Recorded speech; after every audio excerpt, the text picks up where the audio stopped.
No. Mr. Beast update for the record. He's posted about the Ava Kris Tyson situation. Over the last few days, I've become aware of serious allegations of Ava Tyson's behavior online. I'm disgusted and post such unacceptable acts. During that time, I've been focused on hiring an independent third party to conduct a thorough investigation to ensure I have all the facts. That said, I've seen enough online and taken immediate action to remove Ava from the company, my channel, and any association with Mr. Beast. I do not condone or support any of the inappropriate actions. I will allow the independent investigators the necessary time to conduct a comprehensive investigation and will take any further actions based on their findings. Yeah. Third party investigation? No, it's just like he is. Mr. Beast is a massive international brand. Yeah, this is the same thing that like ExxonMobil does. You hire a law firm that does an investigation, blah blah blah. Because the thing is, Jimmy knew ChatGPT. No, this isn't ChatGPT. This is like an actual good lawyer that. Yeah. Like no. This is a lawyer that you don't get from Twitter. Yeah, this is not Elon Musk style situation. Most written with legal advice ever. Yeah. So this is straight up like a swift exit. And I mean, what the fuck else is he supposed to do? Yeah, I mean, I don't expect him to do anything else in this circumstance. He's gonna conduct an investigation. I mean, it makes total sense, given not only what the actions are, which is like weird text messages in a Discord server where there's like minors present. I think one of the minor who came out, who's like now 20, was like, I was not predated on, I was not groomed, but it doesn't matter. Like the messages speak for themselves.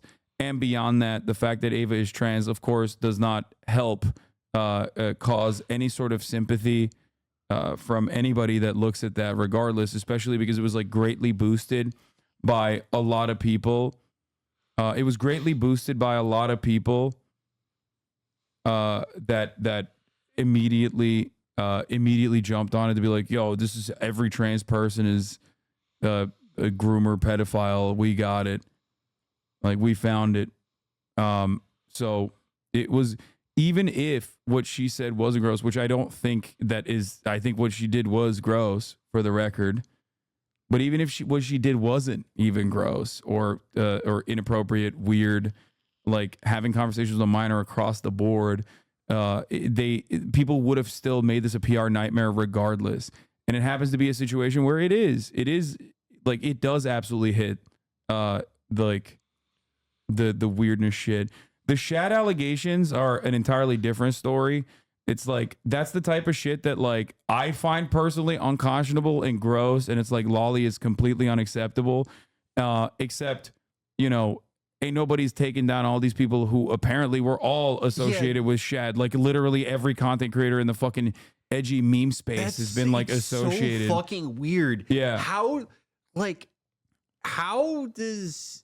Like it's like Ehud Barak going to Epstein's house. It's the same thing where it's like, how can you need hentai this badly? Like how are you this hard up for like fucking hentai? I don't even understand being into hentai in the first place, but like wanting it that bad that you're like fucking talking to this guy and like, holy shit. I think it was because like it's just clout, right? Like I think a lot of people don't give a shit. A lot of people don't give a shit at all when it's like, Keemstar has apparently been understandably on a tear against anyone that has done business with Shad because Shad drew sexual art of that is the one, like, that is perhaps almost equivalent to all of the other allegations and all of the other crimes that, from what I understand, this fucking dude engaged in, which is making Keemstar a valid victim. Okay, because Keemstar absolutely is a valid victim in this situation. It is completely inexcusable. It is completely unacceptable. Like, I can't even imagine how that is like how brain broken are you that you think, how brain fucking broken are you that you think that is like remotely appropriate to do? Like, you're just, it's not even edgy at that point. It's just like, you're freak shit. That's it. I think any parent would have the exact same reaction, or at least I hope they would. Yeah. It's the name of the dude is Shadman, I think, right? Isn't it? Yes. Yeah. In 2017, Shadman was actually way more popular than anybody drawing lolly should have been. In an unrelated note, that's when the Nazis were popping off as well. Yeah. Isn't he also a Nazi? He's like a Nazi pedophile, right? Shad was arrested at one point for tracing CSAM to make lolly. Jesus fuck. Yeah. It's just like, it's just ridiculous. But of course, like I said, there are a lot of people who are looking at this to be like, see, I told you all trans people are groomer, pedophiles, like the weirdos, whatever the fuck. And those guys are fucking freaks. In the immediate aftermath of Dr. Disrespect's story, nobody went around and went, every white man is a pedophile freak. Okay. Like you have this weird tendency. A lot of people have this weird tendency when it's like a black person doing a crime. Oh, this is how all black people are, is like the immediate reaction. Whenever a marginalized community member does something that is inappropriate or, you know, completely illegal, right? Everybody fucking jumps on the bandwagon to be like, everyone is responsible. Every person of this background has done this. And you know, it didn't happen with Cody Co either. Ain't nobody fucking ran around saying all white men are doing this. It doesn't even happen in terms of like all YouTubers in general, even though many YouTubers have been caught doing this kind of shit, or many streamers in general have been caught doing this kind of shit. So it doesn't work that way. Obviously, when you're a marginalized person, you are absolutely held to a different standard. And that is precisely what people are trying to do. All DJs though, ... Yeah. I don't think David Guetta has ever done anything bad. Yeah, he fixed racism. Yeah. David Guetta united the country. Yeah. It was awesome when he destroyed white supremacy. Yeah. He has such a good look for like a 57-year-old French man.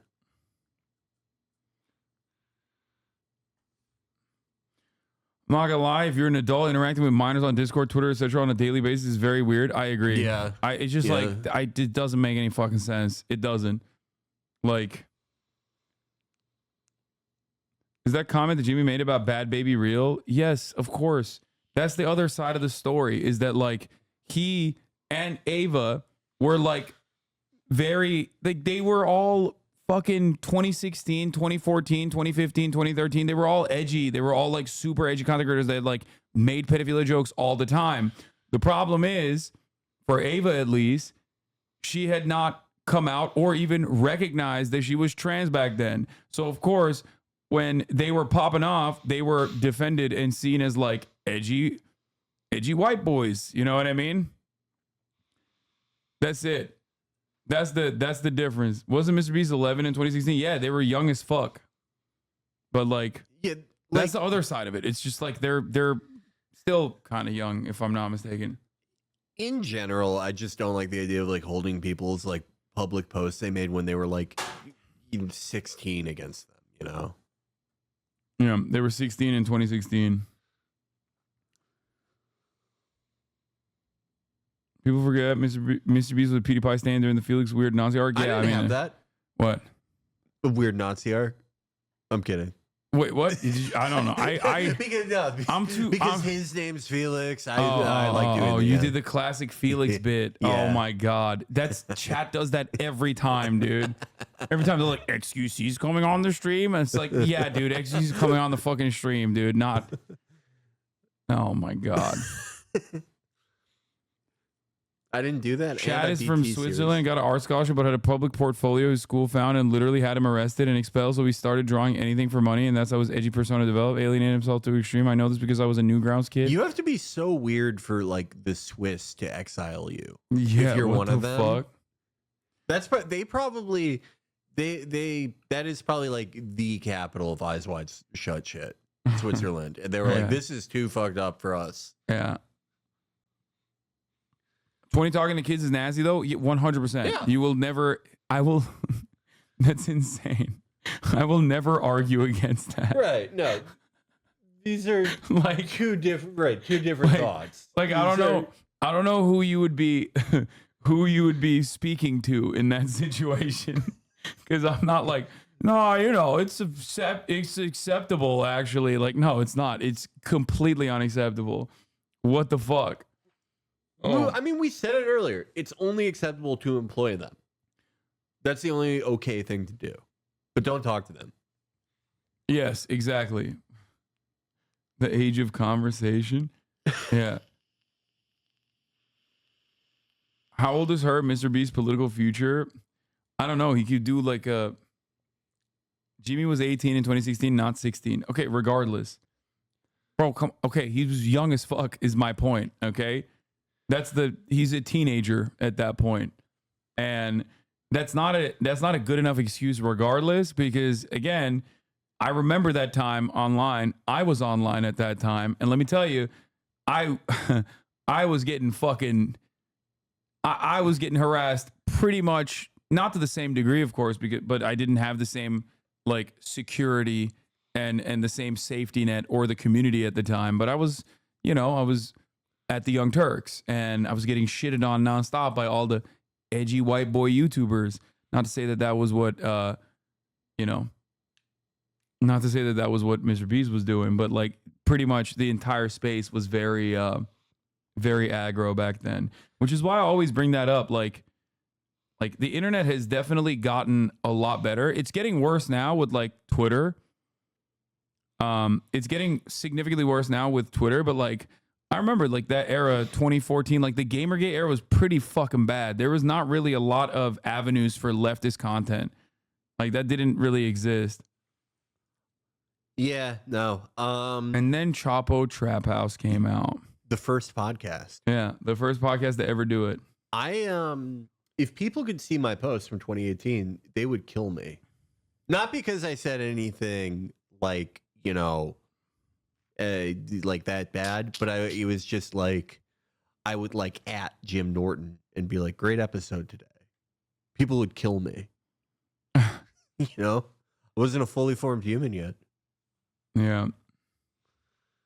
I was replying to UFC fighters and being like, good job.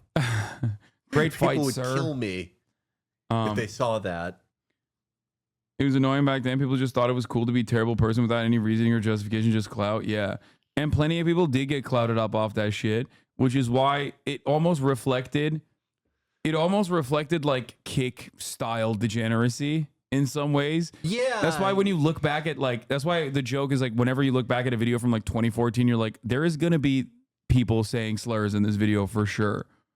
With Kick, what's so weird about like Kick is that it's like if that stuff like pre-2015 internet, if it was like institutionalized to a high degree, like YouTube, that's what's so strange about it. YouTube actively supported and facilitated Kick shit on a regular basis on its platform. Every platform does that, by the way. It's basically like a cheat code to grow, because pretty much somewhere along the line, like they figured out, oh, if we have like super right-wing and unhinged content, like people just stay on the platform more. Turns out these fucking neck-bearded basement-dwelling weirdos spend a fuck ton of time online, and that's really good. That's like really good if you're trying to generate ad revenue and time on site. And that is precisely what they did. And they just kind of let that shit loose. Yeah. You'd get hate bombed for even leaving a somewhat critical comment on a right-wing YouTuber. Yeah, go watch my like old PewDiePie videos on my channel, or go watch my old like Jordan Peterson video at the Young Turks from like 2018, and you will see what that era looked like. Now, obviously, there's still... Asman chatters call it the golden era. Exactly. That's all you need to know. Okay. That's all you need to know about that era of the internet. Oh yeah, I guess there's no volunteering or praxis watching YouTube. What praxis? Well, like, no, there's no praxis or volunteering at all in this situation. I'm just saying that like there was a lot of fucking insane hate rating happening at the time. Yeah, imagine calling one of those apolitical YouTubers right-wing period. You're getting called pussy and whatever designated slur. Oh yeah, no, that was it was slur galore. It was definitely slur galore back then, for sure. I think the internet is like, it's very cyclical. I used to see it in terms of like 3-year patterns, like 2014 through 2017 through 2020 were all like transformative years, right? Where there would be like a sort of uptick of like right wing or whatever, or even just like, you know, like edgy or whatever content. And then like a massive left liberal reaction stage to it. That was sort of like the rule, was that like every 3 years there was a rise and a fall like that. And it's really stopped happening once Biden got in there. That there was sort of like an equal and opposite reaction. Yeah, I mean, there'd be like these waves of moderation that happened. Yeah, I mean, it would only come after like an insane amount of backlash from mainstream media, where they were like, this guy that you prominently display on your website is a white supremacist, race realist, eugenicist. Can you deal with that? What's going on? And then only after that, YouTube would be like, oh, my bad. I guess we should fix that. Oops. I think it's changed because like Twitter was such a part of that like push and pull. Yeah. Where like the reaction to that stuff would kind of like, it would coalesce on Twitter. And now that's not really the case anymore. Yeah, now there is no like different avenue where people, I guess TikTok still operates in that vein. Yeah, I mean, it's just different. Like people age out of things. The younger generations are on like different things. Yeah. A lot of people naturally grew up because they were teens, young 20s, and they are late 20s, 30s now and are completely different people now, and which is good. Yeah, I agree. Yeah. No, I'm a different person than I was a few years ago. I love voting.